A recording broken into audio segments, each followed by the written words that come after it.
ಇದು ಸತ್ಯದ ಧ್ವನಿ. ಎಸ್ಎಂ ಟಿವಿ ನ್ಯೂಸ್ಗೆ ಸ್ವಾಗತ. ಬೆಳಗಾವಿ ಜಿಲ್ಲೆಯ ಚಿಕ್ಕೋಡಿ ತಾಲೂಕಿನ ಜಾಗನೂರು ಗ್ರಾಮದ ಎಂಎಸ್ಐಎಲ್ ಮದ್ಯದಂಗಡಿಯಲ್ಲಿ ಸಾರ್ವಜನಿಕರನ್ನ ಹಗಲು ದರೋಡೆ ಮಾಡ್ತಾ ಇರುವ ಗಂಭೀರ ಆರೋಪ ಕೇಳಿಬಂದಿದೆ. ನಿಗದಿತ ಎಂಆರ್ಪಿಗಿಂತ ಭರ್ಜರಿ ₹5 ಹೆಚ್ಚುವರಿ ಹಣ ವಸೂಲಿ ಮಾಡ್ತಾ ಇರುವ ದಂಧೆ ಬಯಲಾಗಿದೆ. ಅಂಗಡಿಯ ಈ ಹಗಲು ಲೂಟಿಯನ್ನ ಸಾರ್ವಜನಿಕರು ಲಿಖಿತ ರೂಪದ ಸಾಕ್ಷಿ ಮತ್ತು ಕಣ್ಣಿಗೆ ಕಟ್ಟುವಂತಹ ವಿಡಿಯೋ ಸಮೇತ ರೆಡ್ ಹ್ಯಾಂಡ್ ಆಗಿ ಹಿಡಿದು ಆಕ್ರೋಶ ಹೊರಹಾಕಿದ್ದಾರೆ. ಕೇಳಿದ್ರೆ ಉಡಾಫಿ ಉತ್ತರ ಕೊಡುವ ಸಿಬ್ಬಂದಿಗೆ ಸಾರ್ವಜನಿಕರೇ ಈಗ ವಿಡಿಯೋ ಸಾಕ್ಷಿ ಸಮೇತ ಶಾಕ್ ನೀಡಿದ್ದಾರೆ. ಅಲ್ಲಿ ನೋಡ್ರಿ ಎಲ್ಲ MSL 1 ರೇಟ್ ಅದ. ಎಷ್ಟು ರೇಟ್ ಹೇಳ್ಬರ್ಲ ಕೊಡಬರ್ರಿ ಸಾಕಾರ. ಯಾವ ರೇಟ್ ಐತಿ ಕೊಡಬರ್ರಿ. ಬರ್ರಿ ಕೊಡಬರ್ಲ ಮಾಲಕ್ರ ನೀವು ಅದ್ರ ಬರ್ರಿ ಕೊಡಬರ್ರಿ. ಕೊಡಬರ್ಲ ನೀವು ಮಾಲಕ್ರ ಇವ್ರ. ಬೆಂಗಳೂರು ಎಡ್ ತೊಂದ್ರಪ್ಪಿ ಕಾಕ ಎಡ್ ತೊಂದ್ರ ಅದಕ್ಕೆ ರೊಕ್ಕ 100 ತಾಯಿಲಿ ರೇಟ್ ನೋಡೋನು 100 ತೊಗೊಂಡಾರಲ್ಲ. ಎರಡು ತೊಗೊಂಡಾರ ಹೇಳಿ ಕಾಕ 100 ತೊಗೊಂಡರು.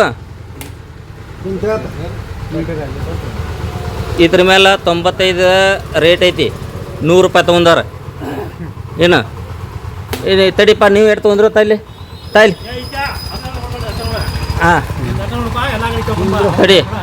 ಈ ₹200 ಇದಕ್ಕೆ ಒಂದು ಬಾಟ್ಲಿಗೆ ಎರಡು ತೊಗೊಂಡ್ರು. ₹200 ಕೊಡ್ರಿ. ಎಷ್ಟು ಕೊಟ್ಟಾರ ಒಳ್ಳೆ ₹20 ಕೊಟ್ಟಾರಲ್ಲ. ಇದು 110 165 ಆತು. ಎಷ್ಟು ಕೊಟ್ಟಾರ ಒಳ್ಳೆ ನಿಂಗೆ ₹20 ಕೊಟ್ಟಾರು. ಆಯ್ತು ತಗೋನಿ. ನೀನು ತಗೋಣ. ಇದು ನೋಡ್ರಿ ನಮ್ಮ ಜಾಗನೂರು MSL ಎಲ್ಲರೂ ಕೇಳ್ರಿ. ಇಲ್ಲಿ ನೋಡ್ರಿ ಮಾಲಕ್ರು ಇಲ್ಲೇ ಅದಾರ ಮಾಲಕ್ರು ಇಲ್ಲೇ ಅದಾರು. ಇದು ಅಂಗಡಿ ಐತಿ, ಇದೆಲ್ಲ ಹಿಂಗೈತಿ. ಈ ಥರ ಮಾಡಿದಾರು.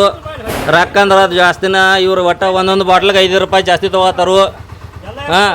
ಅಲ್ಲಿ ನೋಡ್ರಿ ಎಲ್ಲ MSL 1 ರೇಟ್ ಅದ. ಎಷ್ಟು ರೇಟ್ ಹೇಳ್ಬರ್ಲ. ಇದಕ್ಕೆ ಎಷ್ಟು ತೊಗೋತ್ರಿ ನೀವು? 135 ತೊಗೋತ್ರಿ. ಆಯ್ತಲ್ಲ ಮತ್ತು ಇದೇ ಅವ್ರು ಕೊಟ್ಟಿರಲ್ಲ ಅವ್ರ ರೇಟ್ ಯಾಕೆ ₹5 ಜಂಪ್ ಅದು?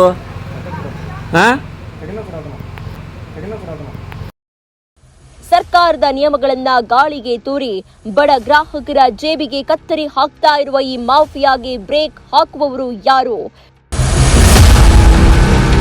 ಸಾಕ್ಷಿ ಸಮೇತ ವಿಡಿಯೋ ಸಿಕ್ಕಿದ್ರೂ ಅಬಕಾರಿ ಇಲಾಖೆ ಅಧಿಕಾರಿಗಳು ಯಾಕೆ ಕಣ್ಣು ಮುಚ್ಚಿ ಕುಳಿತಿದ್ದಾರೆ? ತಕ್ಷಣವೇ ಈ ಅಂಗಡಿಯ ಲೈಸೆನ್ಸ್ ರದ್ದು ಮಾಡಬೇಕು ಮತ್ತು ಅವರ ಮೇಲೆ ಸೂಕ್ತ ಕಾನೂನು ಚೌಕಟ್ಟಿನಲ್ಲಿ ಕ್ರಮ ಕೈಗೊಳ್ಳಬೇಕು.